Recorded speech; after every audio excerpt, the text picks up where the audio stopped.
اینجا کانال یوتیوب منه. بچه ها امروز میخوام در مورد یکی از جذابترین موضوعات کتابخونی، پرفروشترین کتاب‌های سال با شما صحبت بکنیم. پس بی معطلی دکمه سابسکرایب رو بزن، زنگوله رو فعال کن که هر وقت که من یک ویدیویی آپلود میکنم شما اولین نفری باشی که این ویدیو رو میبینی. پس بزن بریم. کتاب دختر نارنج و ترنج و سدیو هستش که پرفروشترین کتاب هستش، ولی به نظر من این کتاب واقعا ارزش خوندنشو داره.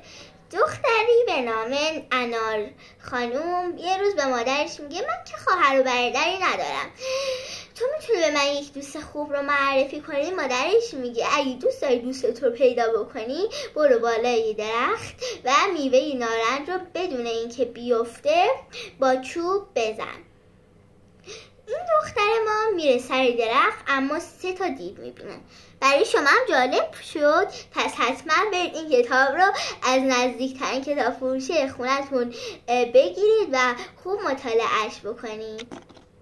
وای چه تصویر زیبایی بچه‌ها! این تصویر کتاب زنبور کجا کجا هستش که کتابی موزیکال با شعرهای خیلی زیبا برای کودکان کم سن و سال هستش. نقطه قوت این کتاب از همینطور که توی عکس معلومه نقاشی‌ها و فونت‌های تصویری زیباشه. پس پیشتون پیشنهاد می‌کنم حتما برید برای خواهر برادرتون بگیرید و بخونیدش. وای چه موش سر به هوایی!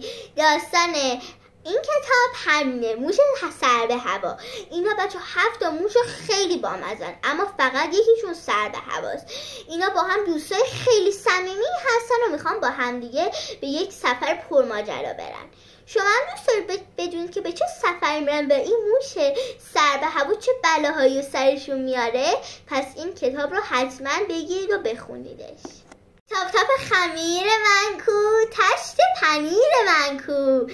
این کتاب بچه ها با نوشته هاش کلی شما رو میخندونه و روی جمله هاتون کاملا تاثیر میذاره. پس حتما این کتاب رو تهیه کنید و بخونیدش. زنجیرباف و دزد پشت کوه قاف. بچه‌ها این 5مین کتاب پرفروشمون هستش. بچه‌ها شما تا حالا دیدید دزدی عمو زنجیرباف رو ببره پشت کوه قاف و ازش زنجیر بلندش رو بخواد که بتونه خورشید از تو چاه در بیاره و اون رو بفروشه؟ نشنیدید؟ پس برید این کتاب رو بخونید تا از داستان زیباش لذت ببرید. چرا انقدر عصبانی بچه ها؟ داستان گوسفندی که عصبانی بود، خیلی عصبانی بود، در مورد برفی ما هستش. آخه برفی برای یک دونه سیب آخه اینقدر عصبانی میشن؟ بچه ها برفی یک سیبی رو میخواد بخوره که در نهایت این سیب به دوستش میرسه. برید کتاب رو بخرید، دریغ نکنید از خریدنش. وای به این تصویر نگاه کنید. کتاب بارون میاد شهر شهر گوشه به گوشه شهر. بچه این کتاب در مورد بارون هستش. در این شهر عجب بارونی میاد، بارونی میاد که ناودون ها رو به وجد میاره. بچه ها لهجه این داستان به صورت شعر هستش. اگه دوست دارید کتاب رو تهیه کنید. دوست خودمی. بچه ها من که دوست شما هستم ولی منظور من نام این داستان بود. بچه ها یادتون باشه که به دوستاتون عهد ببندید. اگه عهد نبستید این کتاب رو تهیه کنید که عهدتون به دوستاتون خیلی بیشتر باشه. نام این داستانمون ماجراهای عجیب ماموت گم شده است. بچه‌ها من خودم هنوز این کتاب رو نخوندم ولی بهتون قول میدم که برم کتاب رو از نزدیکترین کتابخونه شهرمون تهیه کنم و با هم دیگه این کتاب رو بخونیم. آخرین کتاب پرفروشمون اره تره یا کره. بچه ها این داستان در مورد صاحب خری هستش که قرار خرش رو بفروشه و با دوغ و کره تعویض بکنه. بعضتون کار عاقلانه هستش؟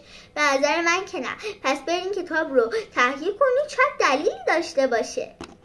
ممنونم که شما تا ته این ویدیو با من همراه بودید. ممنونم که این ویدیو رو تماشا کردید. خدا نگهدار.